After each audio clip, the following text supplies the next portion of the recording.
dia, família. Que a graça e a paz de Cristo preencham cada cantinho de cada coração. É uma alegria muito grande estar aqui com vocês. Viemos ontem para a conferência de Zescope, onde fomos muito edificados, eu, Nana, minha metade, Saulo, Pri, somos a caravana da Bahia. E é bom demais estar aqui com Douglas, com a Val, com o Johnny, com a Jéssica, com o Fábio e sua família, Tiago, Thaís, o Léo, toda essa equipe maravilhosa, toda essa igreja maravilhosa. É uma honra, é uma alegria muito grande. Lá em Salvador nós servimos na Lírio Armação. É uma igreja isso mesmo, Lírio Armação. Na verdade, a Igreja Batista Lírio dos Vales, em Jardim Armação. Aí ficou Lírio Armação. Para simplificar. E é uma alegria estar aqui. Vamos compartilhar uma palavra da parte do Senhor? Veio algo forte ao meu coração ontem, e eu estou crendo que é isso que Deus quer falar conosco. Pelo menos comigo, Ele está falando muito. Espero que Ele fale contigo também. Eu te convido a abrir comigo a sua Bíblia. Se fosse lá na igreja agora, o pessoal ia rir. No livro de Gênesis. É porque eu prego muito nesse livro. No capítulo 21.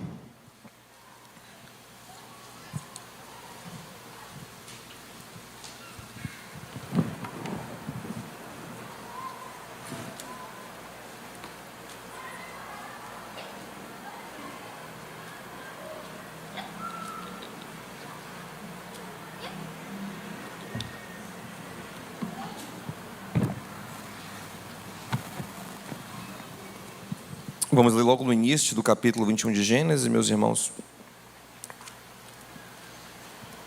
Diz assim, ó. O Senhor foi bondoso com Sara, como lhe dissera, e fez por ela o que prometera. Sara engravidou e deu um filho a Abraão na sua velhice, na época exata que Deus lhe prometera. Abraão deu o nome de Isaque ao filho que Sara lhe dera. Quando Isaque, o seu filho, tinha 8 dias de vida, Abraão o circuncidou conforme Deus lhe tinha ordenado. Abraão tinha 100 anos de idade quando Isaque, o seu filho, nasceu. Sara disse: Deus me encheu de riso, e todos os que souberem disso rirão comigo. Ela acrescentou: quem diria a Abraão que Sara amamentaria filhos? Contudo, eu lhe dei um filho na sua velhice. Irmãos, até um tempo atrás, eu me gabava de ter uma resistência para perder noites. Eu perdia a noite, eu virava a noite, e no outro dia eu estava inteiro. E eu vi uns amigos que perdiam umas horas de sono, que ficavam todos quebrados no dia seguinte. Eu zoava eles: vocês são muito fracos. E alguns mais experientes começaram a me falar assim: olha, isso tem prazo de validade. Vai chegar uma hora que você vai começar a sentir. E eu, cheio de fé, dizia: está repreendido, está amarrado. Sempre poderei virar as minhas noites à vontade. E aí, todo mundo dizia isso, né? Mas sabe o que aconteceu? Se cumpriu de fato. Hoje, se eu perder a noite, eu fico quebrado. Sabe o que aconteceu? Eu envelheci. Aí meu corpo, deixa aberto aqui, né? Eu sou desastrado, eu vou até me afastar daqui. Eu envelheci, meu corpo ficou mais fraco. O envelhecimento basicamente é isso. O envelhecimento é um processo no qual uma célula substitui a outra. mas quando ela substitui, ela é uma cópia um pouco mais frágil. Quem é velho como eu e pegou o tempo da fita cassete, se lembra da época que a gente reproduzia fita cassete? O que ia acontecendo com a qualidade da imagem? Ela ia caindo. É a mesma coisa que acontece com o nosso corpo. As células da gente vão sendo substituídas por novas células, só que as cópias, elas não são tão fortes, né? Depois do auge biológico, ali nos 25 anos, a gente começa a perder força. E eu ali sentei algumas 2 vezes ali, porque eu não consigo mais ficar em pé tanto tempo sem doer a coluna. Né, gente? Ontem o Desescope lançou uma Bíblia com uma letra aumentada, porque os nossos olhos vão perdendo força.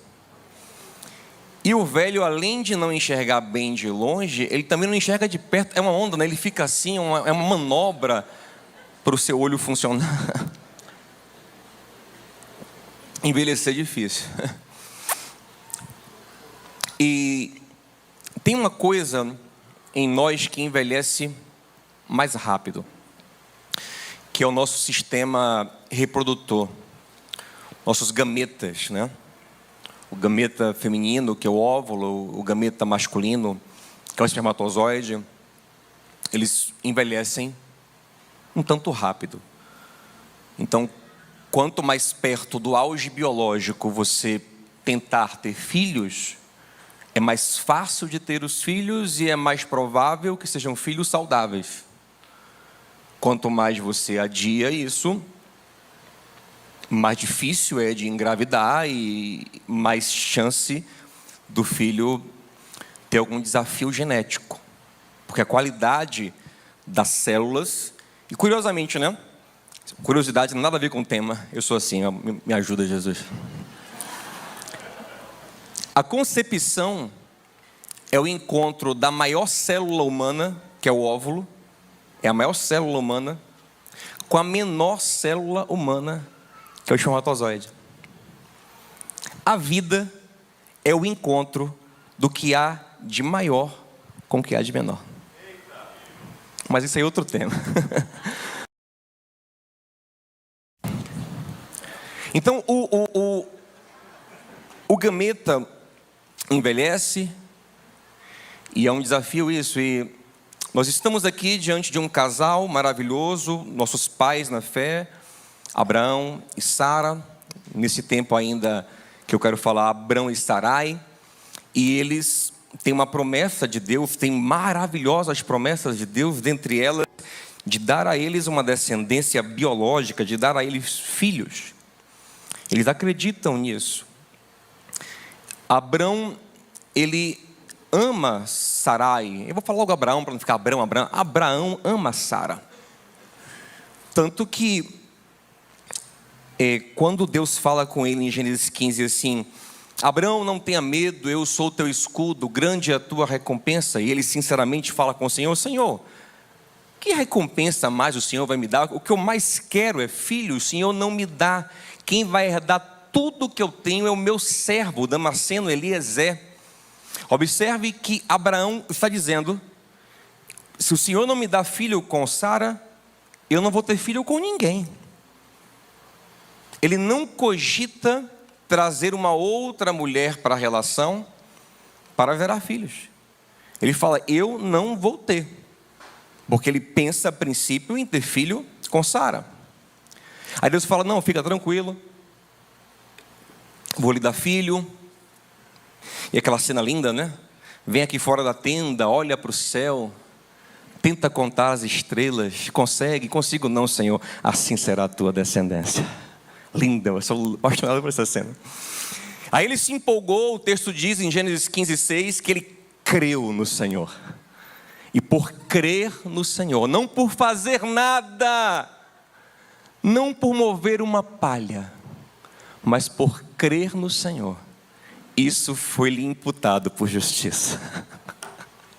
Aí ele foi justificado. Aí ele foi abençoado. Por tão somente crer. Isso é Gênesis 15. e está animado para ter filho com sua esposa. Mas imagina que ele chega em casa e bota uma pilha em Sara. Sarinha, amor, Deus falou, vamos trabalhar aí, vamos namorar, né? Hoje, tal. E aí Sara começa a sentir a pressão e diz: rapaz, esse cara quer muito ter filho, Deus quer fazer filho, mas eu não engravido, eu estou envelhecendo, ele está envelhecendo, sabe de uma, eu sou o problema, enquanto ele tem vigor, eu vou dar um jeito nisso. E aí a ideia de Sara, logo, capítulo 16, Sara olha para sua serva, a egípcia Agar, que é uma mulher mais jovem. Agar tem força, preste atenção, Agar não tem aliança de amor com Abraão. Agar só tem a sua força. Agar tem a sua, grave isso. Agar não tem aliança de amor com Abraão. Alguém sabe aqui onde que Agar morreu e foi enterrada? Ninguém. Gênesis 23 é o capítulo do enterro de Sara, é o maior enterro da Bíblia. O capítulo todo é sobre o enterro de Sara. Abraão gastou uma fortuna, Abraão pagou 10 vezes mais do que se costumava pagar para comprar o melhor túmulo possível para Sara.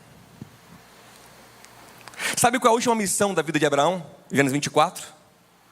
Achar uma esposa para Isaac que seja da família dele. Por quê? Porque a família dele era de crente. Quem disse isso, irmão? Não tinha nenhum crente lá, não. Crente era ele foi o primeiro. A família dele, inclusive, é a família de Labão. Lembra de Labão? Labão é irmão de Rebeca. E Labão, a gente vai ver depois que Raquel, a filha dele, que casa com Jacó, assim como sua irmã Lia, sai de casa levando os ídolos do seu pai. Labão era idólatra. Abraão não mandou o servo ir atrás da família para buscar uma esposa porque lá tinham crentes. Não, é porque lá era o povo onde ele achou Sara. Abraão amava Sara. Abraão era doido. Na verdade, eu tenho uma outra pregação que depois, quem sabe, a gente fala sobre isso. É que não existe Abraão sem Sara. Abraão só virou Abraão quando Sarai virou Sara. E depois que Abraão morreu, Sara morreu, Deus nunca mais falou com Abraão. Mas são outros 500 aqui. Me ajuda, Jesus. Não se perde, volta comigo. Não se perde, volta comigo. Presta atenção. Abraão ama Sara. Ele ama Agar, gente. Por que ele vai deitar com Agar? Porque Agar tem força.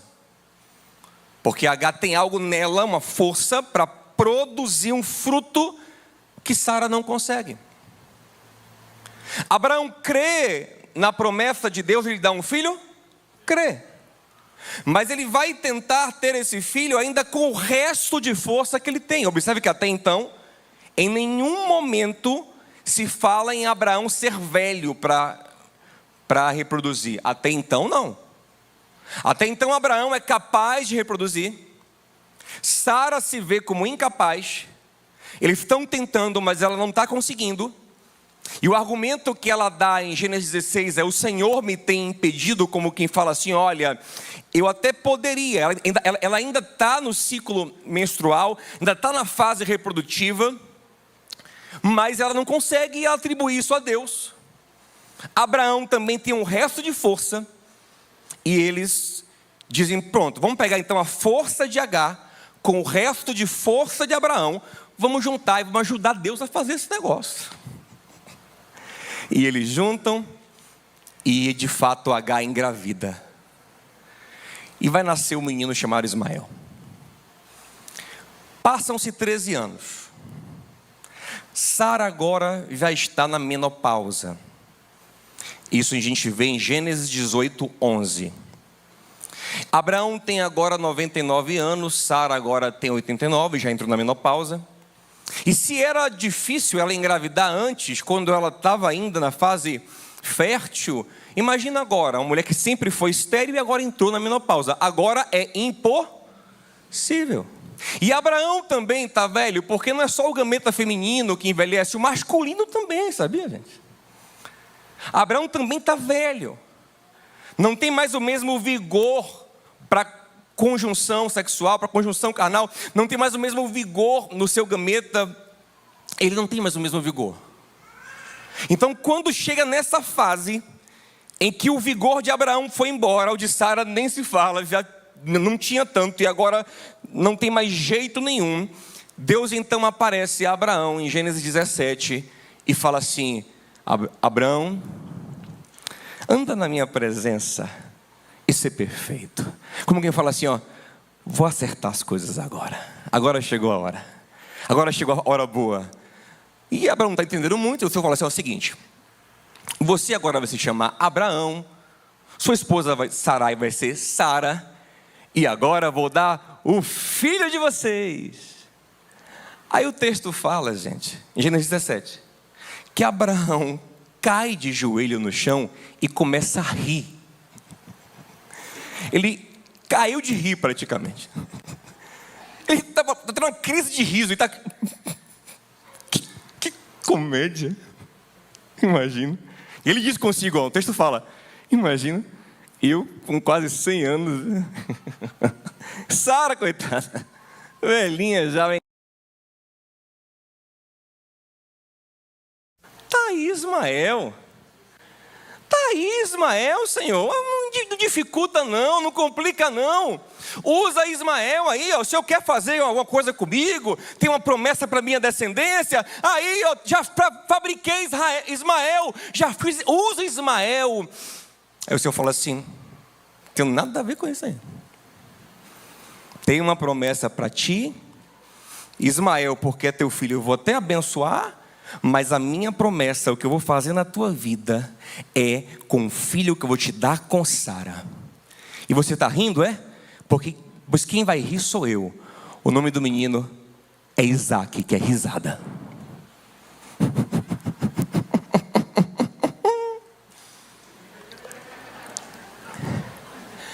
Observe uma coisa. Vamos lá. Quem está pegando? Vamos agora para Paulo.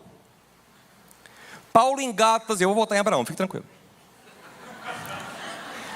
Paulo em Gálatas capítulo 4 vai nos dizer que a relação de Abraão com Sara e a relação de Abraão com Agar simboliza duas alianças, na verdade, duas formas de viver, duas mentalidades. E Paulo diz que Paulo está preocupado com os Gálatas, porque eles eram crentes no Senhor Jesus, começaram pela graça, pela fé, mas agora tinha uma galera ensinando a eles a confiar nas obras deles, a confiar na força deles para serem justificados e abençoados por Deus. E Paulo fala, rapaz, isso é uma furada. Quem confia em si mesmo só produz carne. Depois ele vai traçar o caminho de fruto do Espírito, que é feito pela fé em Deus, pela graça de Deus, e a obra da carne que destrói a nossa vida, que é feita por quem confia em si mesmo.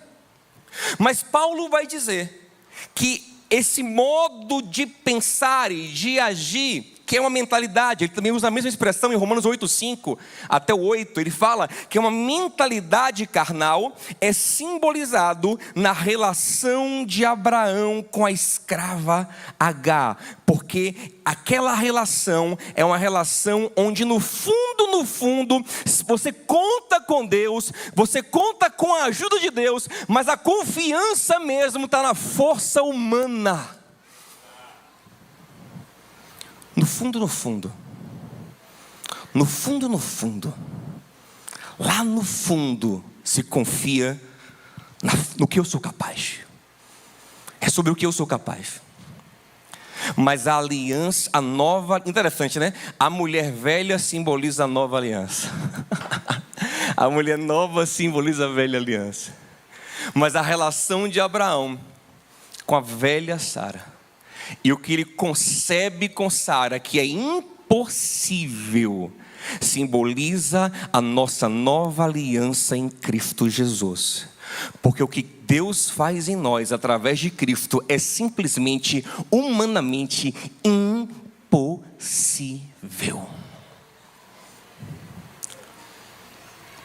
Mas tem um problema. Paulo está dizendo que aqueles irmãos gálatas começaram a caminhada pensando segundo a nova aliança, que é impossível se justificar, é impossível produzir em si mesmo o fruto de Deus, produzir em si mesmo a bênção de Deus. Mas agora estavam voltando atrás, e estavam agora inclinando-se para uma mentalidade segundo a carne, como a relação de Abraão com Agar. Então é possível que a gente fique nesse dilema. Eu vou lhe dizer mais, na verdade, todos nós aqui temos esses dois sistemas operacionais instalados em nós. E vira e mexe, você muda de sistema, isso é um problema. E Paulo fala, cuidado, fiquem firmes na graça, fiquem firmes na revelação de Cristo, fiquem firmes na dependência de Deus pela fé e pelo amor.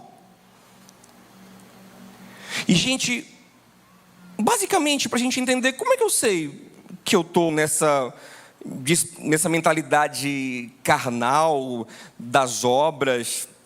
Como é que eu sei? Vamos olhar para Abraão e Agar. Lá em Gênesis 16, diz que assim que Agar se viu grávida, uma coisa aconteceu dentro dela. O quê? Quem lembra? Ela se ensoberbeceu e olhou para sua senhora com desprezo. Deixa eu te falar. Toda vez que você busca fazer alguma coisa para Deus, se aproximar de Deus, vir para a igreja, orar, ler a Bíblia, ir para a conferência, jejuar, isso te ensoberbecer, você está na aliança de Agar.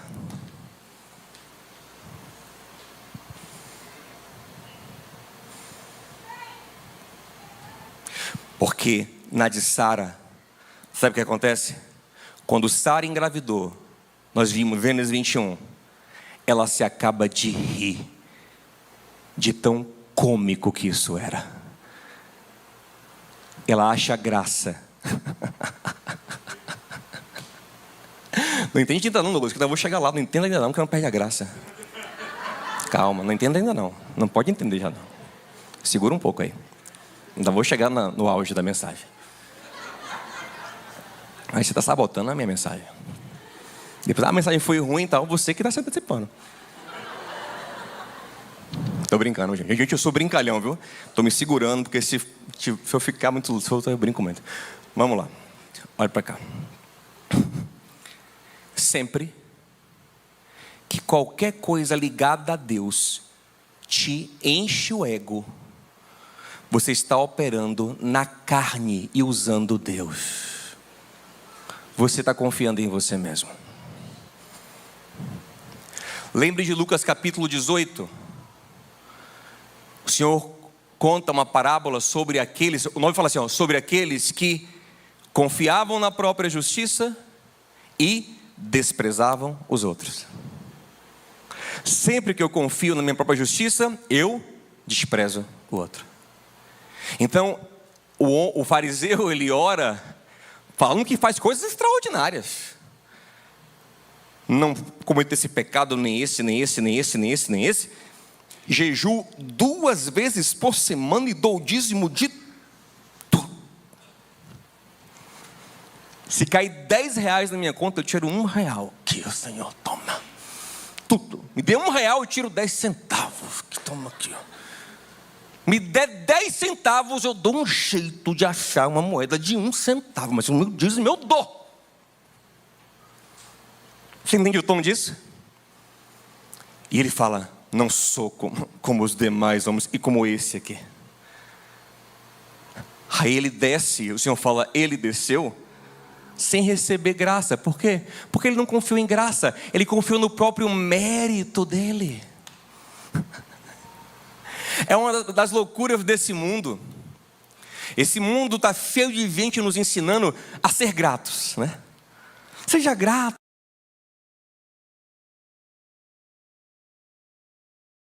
Obrigado, sol, obrigado. Obrigado, natureza, obrigado, Deus. Eu agradeço por tudo de bom. Aí a mesma galera fala assim, ó, e depois diga assim, eu mereço muito mais. Eu digo, como? Peraí. Deu um bug aqui agora, peraí. Como é que você é grato e merece? Ser grato pressupõe que você recebeu uma graça. Graça é um favor que você não merece. Gratidão é o reconhecimento de ter recebido algo que eu não mereço. Se eu mereço, não é gratidão, é justiça. É o justo pagamento do meu mérito. Quando H engravida, ela se ensoberbece. Mas todo mundo que tem uma revelação gloriosa de Deus e é impactado pela santidade dele, que deixa aparente a nossa fraqueza, sabe como fica? Humilhado, constrangido e grato. Na verdade, quanto mais perto de Deus eu estou, mais humilhado eu fico. Mais humilhado eu fico, eu digo, meu Deus. Gente, se fosse em outro tempo, eu julgo que sim, hoje estou mais perto de Deus do que antes, pela misericórdia e graça dele. Mas talvez fosse em outro tempo, eu viria aqui e pensaria, isso mesmo. Douglas me chamou para pregar aqui, eu tenho que pregar, né? Deus me deu esse dom, glória a Deus por isso. Mas na verdade, eu estava ali orando e pensando, meu Deus, como é que eu estou aqui, né? No meio de pessoas tão preciosas. Não que a nossa igreja também não seja a mesma coisa, sempre me sinto assim em todos os cultos. Como? Para quê? Por quê, Senhor? Tu sabes que eu não tenho nada para oferecer. Quanto mais perto de Deus você está, mais constrangido você fica. Mais humilhado você se sente. Mais esvaziado você se sente. Quanto mais carnal você está aí. E a gata aqui, ó, é isso mesmo, olha aí, ó. Olha aí, no final das contas, quem foi que Deus usou para dar o filho a Abraão? Né? Quem Deus usou? Deus sabe que aqui é vaso. Eu dou lugar. E o texto fala que ela desprezava Sara. É brincadeira, porque gente, a carne é assim. A carne leva a gente a uma soberba que nos leva a uma ilusão de grandeza. Tá Sara aqui, ó, no meio do arraial de Abraão, ó, desfilando, ó, de senhora, ó. H. Aí Sara, H, minha filha, pega ali uma água para a sua senhora.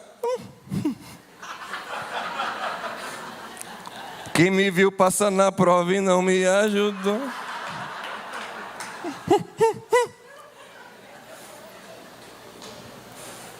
E aí espiritualiza a carne, né? Porque Deus me deu, aleluia. Deus sabe onde bota o projeto dele. Deus sabe em quem confiar. Por que não deu a você, Sara? Você, pecado oculto. Eu sou santa. Sou mulher de Deus.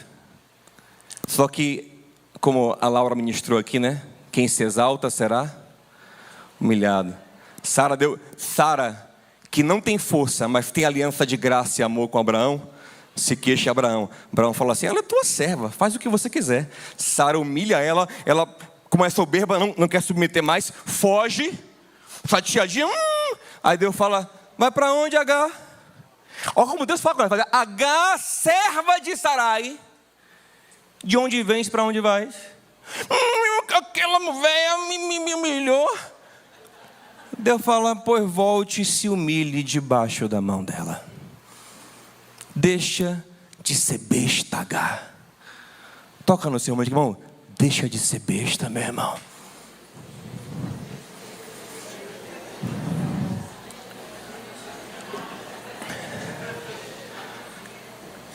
Ismael ainda era pequenininho dentro dela. Ela já estava se achando. Deus faz uma coisinha na gente, a gente começa a se achar. Mas vamos lá. Sara é o contrário. Sara é aquela na qual Deus faz quando não tem mais nada humano para ser feito. E a gente poderia passar aqui a tarde toda mostrando isso, repetindo na Bíblia o tempo todo. Deus faz isso o tempo todo. Mas vou dar um exemplo que eu gosto muito, que é de Moisés. O texto fala lá em Êxodo 2 que Moisés, quando virou homem, Êxodo 2:11, ele virou homem. Ele então, se achando homem forte, era príncipe também, né? E ele diz, agora chegou a minha hora de agir. E aí ele sai no meio da galera, vai na região que os hebreus estão sendo escravizados. E o texto, Estevão, fala em Atos 7:25, que de fato, Moisés saiu ali com a expectativa de já ser naquele momento reconhecido como o libertador do seu povo. Ele acreditava que era a pessoa certa. De fato, ninguém tinha um currículo como o dele. Ele foi criado no palácio egípcio e era hebreu, era a melhor pessoa para fazer esse meio de campo, para tirar os hebreus do Egito. E ele sai se achando, o primeiro egípcio que ele vê maltratando um hebreu, sabe o que ele faz? Mata o cara, cava um buraco, esconde e vai para casa dizendo, vitória. Aí o texto fala que no dia seguinte ele sai de novo de rolé. Aí vê dois hebreus brigando. Ele diz, epa, estão brigando por quê? Não, briguem não. Briguem assim não, faça assim não. Aí os caras falam assim, oxente, quem lhe constituiu o juiz sobre nós? Aí ele vai fazer com a gente como fez com o egípcio ontem? Aí ele fica com medo. Aí estava Deus, e agora Deus? Vamos Deus agora? Deus aqui ó. Tem nada a ver com isso. E ele foge. Quando Moisés estava no auge da sua força e da sua autoconfiança, ele quis libertar o povo de Israel e Deus não fez nada, porque Deus não vai fazer a obra excelente dele enquanto restar em você autoconfiança. A sua autoconfiança pode produzir Ismael, mas nunca produzirá Isaac. E o projeto de Deus é Isaac para a sua vida, meu irmão. Chega de Ismael em nossa vida. Chega de Ismael. Eu já produzi muito Ismael, você também. Mas chega, é tempo de produzir Isaac no Senhor. O verdadeiro fruto de Deus. Aí passam-se 40 anos. Agora não é mais o jovem, é o velho Moisés. Não é mais um príncipe, é pastor de ovelhas. E qual é o problema de ser pastor de ovelhas? Onde ele foi criado, ser pastor é uma vergonha. Lembre, quando a casa de Israel desce para o Egito, José pede, Faraó dá para os filhos de Israel a terra de Gósen, onde ficavam os pastores, porque para os egípcios,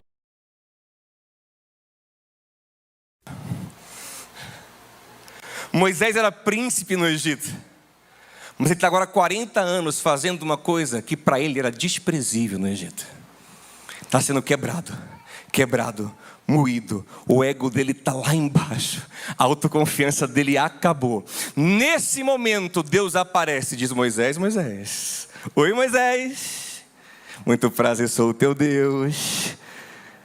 Aí eu assim, vim libertar o povo. Aí eu já, há 40 anos atrasado, né? Há 40 anos eu queria isso aí. E Moisés fala uma coisa muito legal, Douglas, que ele fala assim em Êxodo 3:11, ele fala assim, quem sou eu para libertar o povo de Israel. E aí legal que se fosse a gente que gosta de massagear o ego dos outros, quer dizer, você é a melhor pessoa. Você foi criado como príncipe no Egito. Você tem experiência no deserto. Não tem ninguém melhor do que você. Se valoriza, Moisés. Moisés, levanta essa autoestima. Não fica assim, meu moche. Você tá... não. Eu não gosto de te ver assim, não. Levanta essa bola, rapaz. Você é um campeão. Diga assim, eu sou campeão. Você não, eu sou vencedor. Diga, declare comigo. Não. A resposta de Deus para o Moisés, que disse: quem sou eu para fazer isso? Antes eu confiava em mim, agora não tenho mais confiança nenhuma para isso. A resposta de Deus é linda: eu serei contigo. Não é sobre o que você é, é sobre quem eu sou. É sobre quem eu te faço ser. É sobre o que eu faço na sua vida. E Moisés continua inseguro, ele está quebrado. Por fim, a última desculpa que ele dá é: Deus, deixa eu te falar uma coisa, Senhor. Eu não sei falar. Eu não sou ruim de falar. Eu não vou conseguir chegar lá, vou gaguejar, vai ser ruim. E aí Deus falou para ele uma coisa linda. Isso me abençoou muito, vou te contar agora. Deus falou para ele assim, ele falou assim: não, Moisés, não, você fala bem, rapaz. Não, também não foi sobre isso. Ele falou assim: quem foi que fez a boca do homem? Quem fez o mudo? E o que fala? Não importa se é mudo, não importa se sabe falar. Rapaz, isso é tremendo demais. Pode ser até um mudo. Você não é gago? Pode ser um mudo. Sabe o que importa? Ele fala assim: que eu serei com a tua boca. Não é sobre a tua boca, é sobre eu na tua boca. É sobre eu na tua vida. É sobre eu na sua vida. Primeira vez que eu pensei que queria pregar, quando eu comecei a pensar que queria pregar, eu travei nisso, eu era muito gago. Travei assim, poucos dias. Fiquei meditando: mas como é que eu vou pregar? Eu sou gago pra caramba. Mas está ardendo em meu coração, está vindo as mensagens, eu creio, Deus está me chamando. Aí eu falei isso pela primeira vez num velório de um pastor. Não aguentei. Não preguei no velório, não. Tinha um pastor amigo assim do meu lado. Eu era um jovem, 16 anos, 15 anos, 16 anos. Aí eu falei assim: pastor fulano, eu vou lhe contar uma coisa, está ardendo em meu coração. Deus está me dando pregações. Rapaz, eu vou pregar. E naturalmente, aquele pastor não respeitou nem o velório e começou a dar risada.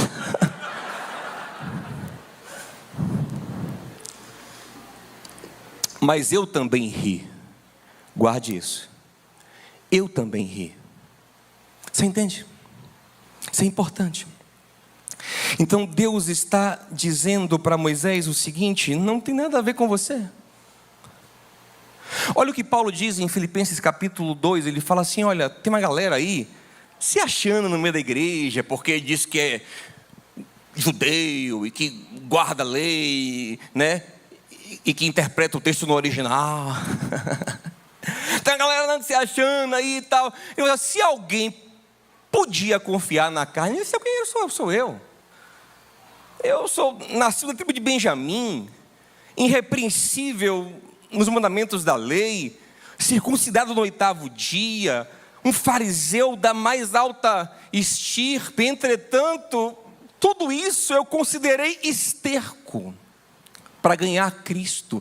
Eu me esvaziei completamente. Eu não confio na minha força, eu não confio no que eu sou. Isso não quer dizer que Deus não pode usar o que Ele mesmo te deu, porque na verdade, qualquer força e qualquer dom vem dEle. Romanos 11:35, dEle, por Ele e para Ele são todas as coisas. O problema é se seu coração confia nisso. Você entende? E aí que está o problema. Deus usou o que Moisés tinha. Deus usou as experiências de Moisés, Deus usou a bagagem de Moisés no palácio, mas Deus não podia usar enquanto Moisés confiava nisso. Deus vai usar o seu conhecimento, a sua habilidade, o seu talento, o seu dom, tudo que Ele te deu, Ele vai usar quando você não confiar neles. Isso é profundo demais. Jeremias 9:23, não se glorie o sábio na sua sabedoria, não se glorie o forte na sua força, não se glorie o rico na sua riqueza, só tem uma coisa na qual se gloriar, em me conhecer. Você pode glorificar o Senhor por isso? Deus pode usar tudo. Agora, vamos lá para a gente encerrar, que Douglas já entendeu ali, eu já fiquei chateado, todo mundo vai entender agora. Até que ponto, na minha mente, eu devo ser fraco? Em que ponto devemos chegar para estar no lugar que Deus quer que nós estejamos? Eu vou te contar uma historinha de Gideão rapidinho e a gente vai entender e fechar. Presta atenção. Israel está em guerra contra os midianitas. Deus levanta Gideão. Gideão convoca o exército. Aparecem 32 mil homens, que ainda são poucos, porque o texto diz em Juízes 7 que o exército midianita parecia uma nuvem de gafanhoto, era incontável no vale. Tem 32 mil com Gideão. Gideão está animado. Você poucos com Deus são maioria, vamos lá. Tal. Aí Deus fala: Gide, ô Binho, tem muita gente aí, não quero ir assim não. Tem muita gente. Aí eu imaginei, Senhor, está de brincadeira, né? Estou aqui me esforçando aqui para poder dar o melhor que a gente pode dar. O melhor que tem. Senhor, não tira não. E aí ele falou: Gide, não dá não, pai. Não dá não, Binho, porque com essa galera aí, vocês vão acreditar que foram vocês. E é imprescindível para mim que vocês entendam que não são vocês. Então, Gideão, agora olha o que vai acontecer. Uma coisa cômica vai acontecer agora. Presta atenção. Veja com isso para uma ótica bem humorada. Olha, isso não é cômico isso. Deus falou: Gideão, grita para a galera assim, quem for frouxo está liberado. Agora, Douglas, imagina você subindo aqui no púlpito, diante de uma igreja cheia de voluntários para fazer a obra. Eu falo assim: Douglas, grita. Aí você fala: não, vou gritar aqui, vai embora uns 5. Meu irmão, quando o Gideão gritou: quem for frouxo, gente, Deus que mandou, só vamos porque ele mandou, viu? Quem for frouxo pode ir, meu irmão. De 32 mil, 22 mil vazaram. Imagina a cena. O que é isso aí, velho? Aí ficou 10. Gideão: rapaz, que barril. Aí Gideão: rapaz, mas bora, né? Vamos conhecer, né? Deus, né? O Senhor é Deus. Vamos lá. O Senhor não é só o Senhor é Deus. Baal não é Deus, não derrubei Baal. Vamos embora. Aí Deus fala: Gide. Aí não, Senhor, Gide tem muito, Gide, quero menos. Aí o Senhor, é para falar o que agora? Quem assistir a galinha pitadinha, quem for, que é o quê? Para falar o que aqui? Não, hoje é o seguinte, vou usar um método aqui legal. Você faz aqui, leva a galera para a beira do rio. Olha que método estranho. Quem se ajoelhar e tomar água normalmente, como uma pessoa normal faz, esse não vai. Os malucos que lambei a água feito cachorro,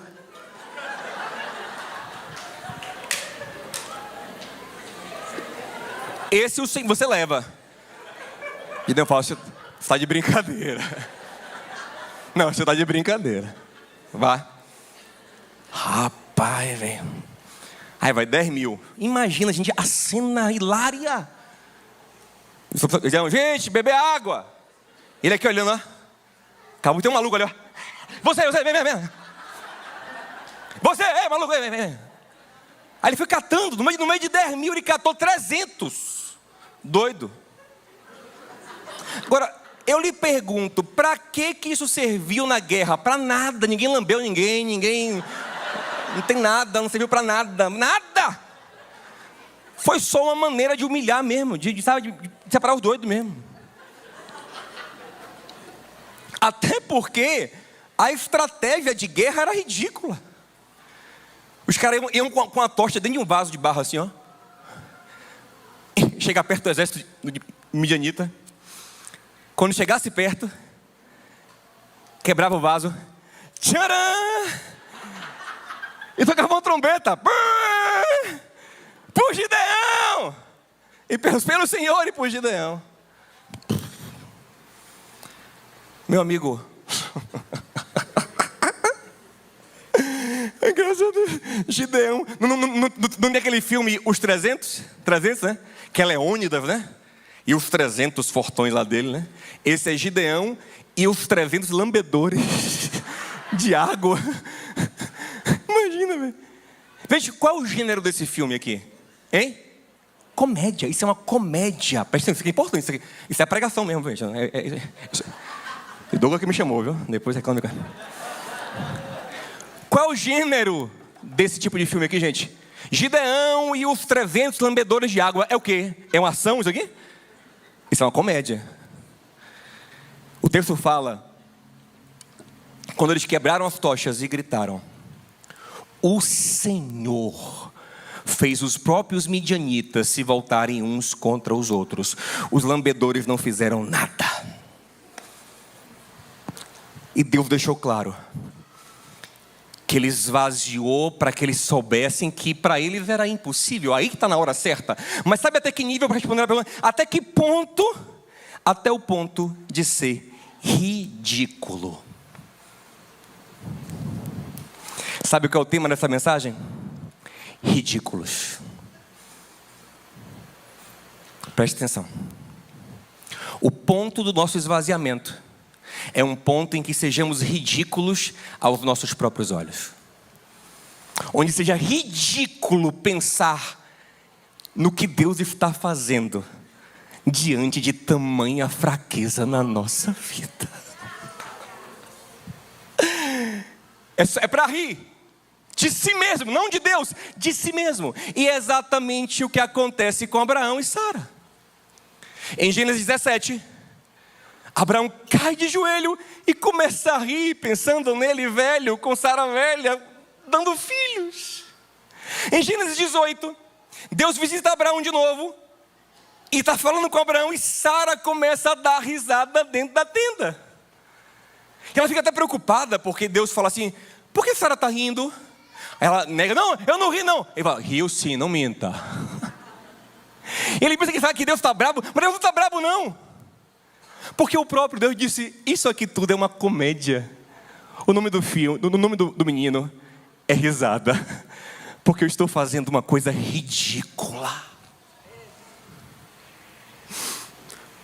Vocês são tão fracos para a grandeza do que eu vou fazer, que pensar nisso é ridículo. É por isso que Sara, quando está com Isaac nos braços, preste atenção, é que eu termino. Sara, quando está com Isaac nos braços, ela está amamentando e falando assim, rapaz, Deus me fez dar risada. Quem ouvir essa história vai dar muita risada, que comédia. Quem diria, Abraão, que essa véia amamentaria?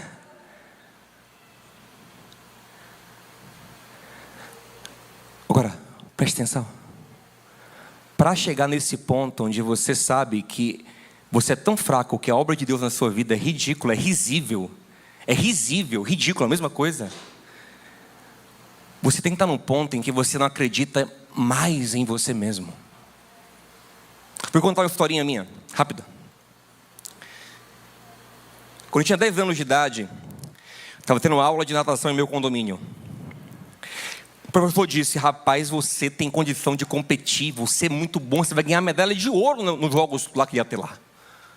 A minha saída era muito boa, eu saía na frente. Aí eu me empolguei.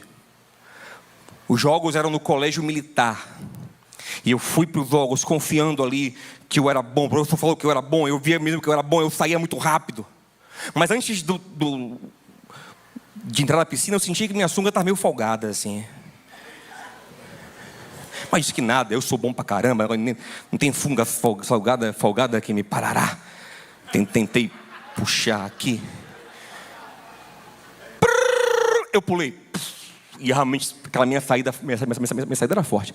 Eu saí na frente, eu me vi assim, ó. Porque você sente, né? Quem nadou aqui, né? Só quem sabe, né? Quem sabe. E aí, eu fui assim, eu me senti, você sente que você tá na frente, né? É massa. Só que eu senti um frescor assim embaixo, assim.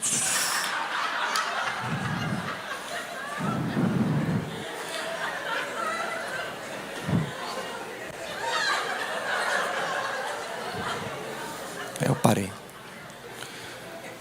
Eu não sei nem se ninguém viu. Na minha mente, eu era agora a coisa mais ridícula daquela piscina. E eu saí feitadão no Éden, assim, tentando me cobrir.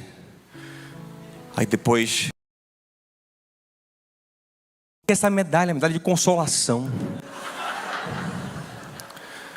Eu fiquei revoltado, eu fiquei tão irado naquele dia que eu dei um soco naquele negócio do encosto da cabeça do carro do meu pai, que quebrou.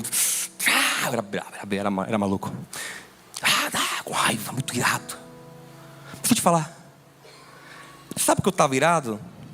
É assim, não foi tanto pela vergonha de ficar nu, não foi tanto isso. Era porque eu acreditava muito que eu podia vencer. E aí você não quer ser ridículo porque você acha que você tem expectativa de você ser o melhor. Aí acabou que você é ridículo. Você não quer isso.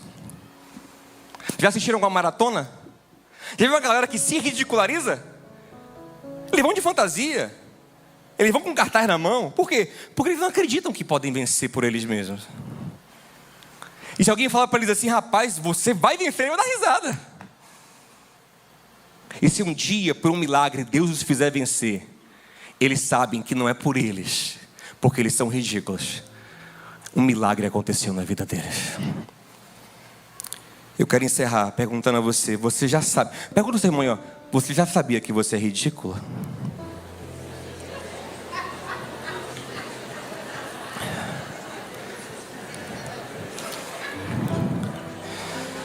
Você consegue ver o quão ridículo você é? Meu irmão, eu sei o quão ridículo eu sou na carne. O quão ridículo é a minha história. O quão risível eu sou. Eu estar aqui pregando para você é ridículo. É obra da graça de Deus. É Isaac.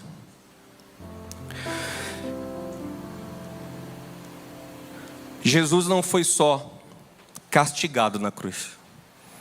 Ele foi ridicularizado. A guarda de Herodes colocou nele uma coroa de espinhos, de zombaria. Quem acha você pode falar o nome aqui? Roda já, as coisas aqui rodam. Mas pode, né? Quem acha aquele cara que imita Jesus, que diz que é Jesus, né?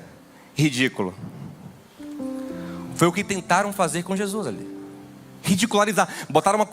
Fizeram com ele. Botaram uma coroa de espinhos. Botaram nele uma túnica de rei. Uma túnica púrpura para fingir que era rei. Botaram um cano na mão dele. Eles ficavam zombando: vai, reino de Deus. Aí pegavam o cano da mão dele, a cana, e batiam na cabeça dele. Tapavam os olhos dele, davam bufetadas e diziam: e aí, quem te bateu? Revela. Ali ele estava em nosso lugar. Por isso ele não podia ser só castigado. Ele tinha que ser ridicularizado. Porque nós não éramos apenas pecadores condenados, nós também éramos ridículos. E se podemos receber alguma graça, algum amor, alguma honra, é a honra dele. É o mérito dele que nos cobre, porque ele levou sobre ele o riso, a zombaria que todos nós merecemos. A gente mantém essa pose assim, mas se a nossa vida fosse exposta nos mínimos detalhes, todo mundo aqui se envergonharia. Todo mundo se envergonharia. Nós sabemos como é ridículo. Entretanto, Sara não termina a vida envergonhada. Sara não está com Isaac envergonhada na mão. Sara está com Isaac alegre. Está engraçado, está envolvido em graça. Por quê? Porque apesar de eu ser ridiculamente fraca, Deus é maravilhosamente gracioso. E Ele me faz rir. Eu rio de mim mesmo. E eu rio do quanto Ele é maravilhoso. E do quanto Ele é bom na minha vida. Vamos ficar em pé, em nome de Jesus, meus irmãos ridículos e ridículos. Não me odeiem.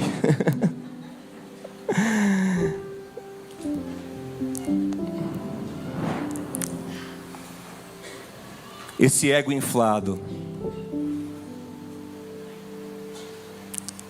Esse ego inflado, essa coisa de ninguém pode tocar em mim. Isso é Ismael na sua vida. Ismael era o jumento selvagem que brigava com tudo e todos. Obra da carne. Obra da carne o que mais é? Briga, porfia, contenda, inveja, ciúme, dissensão.